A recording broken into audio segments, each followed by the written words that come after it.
कहते हैं दोस्तों, उम्र ही ऐसी चीज़ होती है जो 16 से 24 साल की उम्र होती है, उसमें कुछ दिखाई नहीं देता। आदमी कहाँ जा रहा है, किस रास्ते पर जा रहा है, किससे प्रेम हो जा रहा है, कुछ समझ में नहीं आता। और वह एक समय ऐसा आता है कि बर्बादी के रास्ते पर चला जाता है। और दोस्तों, हम तो यही कहेंगे कि आप लोग समझदार हैं, समझदारी से काम लीजिए। ऐसी घटनाएं आपको बहुत मिलती होंगी कि फला आदमी फला के चक्कर में फंस गया, जेल चला गया, उसके प्रेम में वह पागल हो गया, फला आदमी के प्रेम में वह ट्रेन के नीचे जाके कट कर मर गया। बहुत से किस्से कहानियाँ आप लोग हकीकत में सुनते होंगे। ऐसी कहानियाँ आप लोगों को बहुत सुनने को मिलती होंगी। ऐसी ही कहानी एक और है, जो फौजी भाई हैं, बहुत ही परेशान हैं। उनकी बीवी के गलत कर्मों के कारण आज वो बहुत परेशान हैं। प्यार अंधा होता है, प्यार किसी से भी हो सकता है।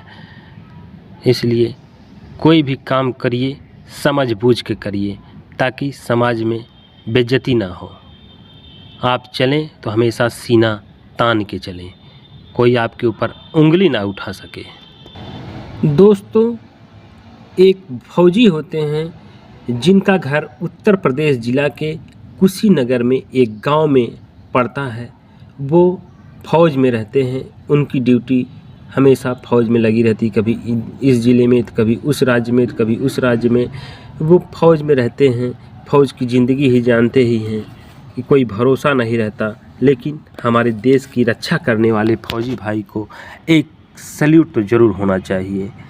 दोस्तों, हम बात कर रहे हैं उत्तर प्रदेश के कुशीनगर ज़िले की। एक फौजी भाई हैं जिनका नाम है मनोज कुमार गुप्ता। उनकी शादी 2009 में होती है और उनकी बीवी ठीक होती है, लेकिन कोई नहीं जानता कब क्या हो जाएगा। किसी का ये भविष्य में कुछ लिखा नहीं होता, किसी के माथे पर नहीं लिखा होता कि ये सीधी सादी हैं या बदचलन हैं, किस मिजाज की हैं। ये तो समय आने पर ही पता चलता है। दोस्तों नमस्कार, मेरा नाम संजय है। मैं एक नई कहानी के साथ उपस्थित हुआ हूँ। कृपया वीडियो को पूरा सुनिएगा।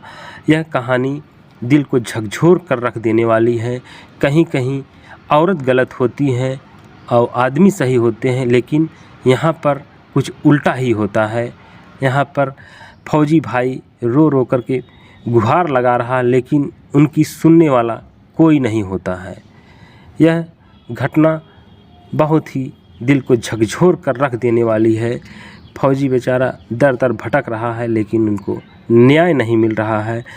फौजी भाई की शादी 2009 में होती है और उनकी जो बीवी होती है वो कुछ गलत मिजाज की होती हैं, लेकिन उनके घर वाले कहते हैं चलिए शादी हो जाएगा, घर बस जाएगा तो सुधर जाएंगी, और कहने में कोई बात नहीं है। जब 2000 में आती हैं तो फौजी भाई कहते हैं कि उनका किसी लड़के के साथ चक्कर होता है और वह पकड़ी जाती हैं, लेकिन हमारे घर वाले उस पर पर्दा डाल देते हैं और कहते हैं कोई बात नहीं, चलो सुधर जाएगी। लेकिन जब 2009 में शादी होती है, विवाह हो जाता है, उसके 2 साल बाद यानी 2011 में उनका गौना होता है। गौने में आती हैं, 1 महीना रहती हैं और अपने ससुराल से ही फौजी यानी कि फौजी भाई के घर से ही वह भाग जाती हैं। ये फौजी भाई का कहना है, वो बताते हैं एक रिपोर्ट में, कहते हैं कि मेरी बीवी खुद मुझे नहीं चाहती, वह किसी और को पसंद करती हैं। वह जब घर से भाग जाती है तो फिर हमारे घर वाले कहते हैं एक बार और मौका दो। उसके हमारे यानी कि फौजी भाई के सास ससुर कहते हैं कि एक बार और मौका दिया जाए, और फौजी भाई की जो साला होता है वो खुद उस लड़की को पहुंचाता है। फिर रहते हैं धीरे धीरे। जो फौजी होते हैं उनका मामा का लड़का होता है, उनका गुड़ का व्यापार चलता है। वह गुड़ का व्यापार करते हैं, बेचते हैं, बनाते हैं, लाते हैं, देते रहते हैं। ये धंधा चलता रहता है। सारा आने की फौजी भाई मनोज कुमार गुप्ता के घर का सारी जिम्मेदारी वही देखते हैं। और इतने में फौजी की जो बीवी होती है पता नहीं कैसे उनको अपने प्रेम जाल में फंसा लेती है। डरा धमका करके जो कहती है वो जो फौजी भाई के मामा के लड़के होते हैं सब करते हैं, यहाँ तक कि उनके साथ संबंध भी बनाते रहते हैं। यह बात धीरे धीरे पूरे परिवार को पता चल जाती है, लेकिन सबूत न होने की वजह से वो लोग बच जाते हैं। एक बार की बात है कि उसी घर में फौजी भाई की बीवी और उनके मामा के लड़के संबंध बना रहे थे और पूरे परिवार के लोगों ने उन लोगों को रंगे हाथों पकड़ लिया। जब रंगे हाथ पकड़ लिया तो सब लोगों ने उन लोगों को बहुत मारा पीटा। फौजी भाई को भी सूचना दिया, बताया कि आपकी बीवी इस तरह की है। जानते थे फौजी भाई, लेकिन उसके माँ बाप कहते थे कि अगर अपने बेटे से ये सब बातें कहेंगे तो वो टेंशन में रहेगा, एक तो फ़ौज में नौकरी कर रहा है और टेंशन में हो जाएगा, इसलिए सारी बात छुपाती थी। लेकिन जब कहते हैं पानी नाक के ऊपर आ जाता है तब सहन नहीं होता, तब आखिर वह खोलना ही पड़ता है। और जब जान जाते हैं सब लोग, वहीं पर बहुत मारते हैं पीटते हैं, वहाँ से वह भाग जाती है। वह रुपया पैसा गहना लेकर के सब भाग जाती है और अपने मायके में रहने लगती है। लगभग 2-3 साल रहने के बाद फिर वह आती है 19 अक्टूबर 2023 में। वह 2019 में भाग जाती है। जब दोनों पकड़े जाते हैं तो 2019 में वह भाग जाती है, अपने मायके में ही रहती है। सारा गहना जेवर लेके जाती है। तो जो फौजी भाई के माता पिता होते हैं वो लोग कहते हैं कि जेवर सब तुम्हारी बीवी लेके गई है। जब पता चलता है तो कहती है, नहीं मैं जेवर एकदम नहीं लेके गई हूँ, तुम्हारे माँ तुम्हारे बहन सब हमारा गहना छीन लिए हैं। फिर बाद में पता चलता है, यानी फौजी भाई के सास ससुर सब का कहते हैं कि गहना मेरे पास है। अब किसकी बात सही माना जाए, किसकी बात गलत माना जाए। इधर फौजी भाई की जो बीवी होती हैं वो कहती हैं कि ये दूसरी शादी कर लिए हैं, हमको नहीं चाहते, हमारी तरफ देखते भी नहीं, और कहते हैं कि तुम हमारे लिए लायक नहीं हो, मैं तुम्हें पसंद नहीं करता, मैं दूसरी शादी कर लिया हूँ। इधर लड़की की बयान ये है और फौजी भाई कहते हैं कि यह बच्चलन औरत है, मुझे चाहती नहीं है।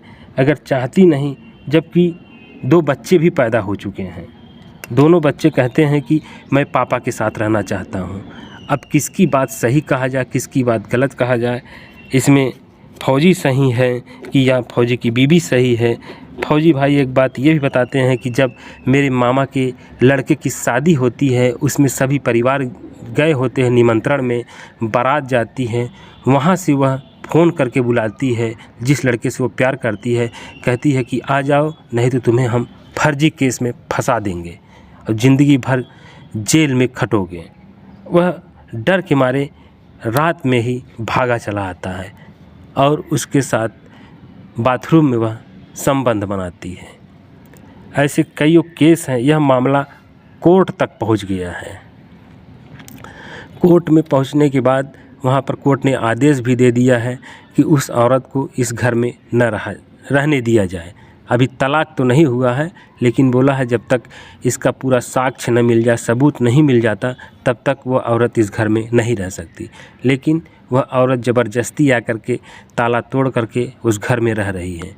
उस घर में कोई भी सदस्य नहीं रहता, फौजी भाई भी नहीं रहते। उसमें सारा CCTV कैमरे लगा दिए हैं और पुलिस की मिली भगत हुई है। पुलिस भी कहते हैं कि तुम्हें फर्जी केस में फंसा दूंगा और तुम 4-6 महीने जेल में रहोगे, तुम्हारी अक्की बक्की सब खुल जाएगी। लेकिन फौजी भाई कहता है मुझे न्याय चाहिए, मैं CCTV कैमरे लगा दिया हूँ ताकि पता चल सके कि मैं फला तारीख को फला समय कहाँ उपस्थित हूँ। इसलिए मैं पूरे घर में चारों तरफ CCTV कैमरे लगा दिए हैं। और मेरी बीवी मुझे हमेशा फंसाने की कोशिश करती थी। वह हमेशा कहती है कि मैं मर जाऊंगी और तुम्हें फंसा के रहूंगी। अब दोस्तों, यहाँ पर किसकी गलती नहीं है, आप लोग कमेंट बॉक्स में ज़रूर बताइएगा। कहीं कहीं औरत घर को बर्बाद कर देती हैं और कहीं कहीं औरत घर की लक्ष्मी होती हैं। घर औरतों से ही बनता है। औरत चाहे घर को स्वर्ग बना दे और औरत ही चाहे तो घर को नर्क बना देती हैं। इस समय फौजी भाई कह रहे हैं मुझे रोने से रुलाई नहीं आ रही है, मैं रोऊं कि क्या करूं, मेरे कुछ समझ में नहीं आ रहा है। मेरी माँ थी, गुजर गई, मैं किसके सहारे जीऊं, कुछ कह नहीं सकते। मेरे बेटे इतने अच्छे पढ़ने में टॉपर थे, लेकिन मेरी बीवी की वजह से आज मेरे बच्चे पढ़ नहीं पा रहे हैं। वो लोग भी दर दर भटक रहे हैं। अब इसमें किसकी गलती दिया जाए, अब आप लोग कमेंट करके ज़रूर बताइएगा और इस फौजी भाई को न्याय दिलाइए, ज़्यादा से ज़्यादा शेयर कीजिए और इन फौजी भाई को न्याय मिल सके।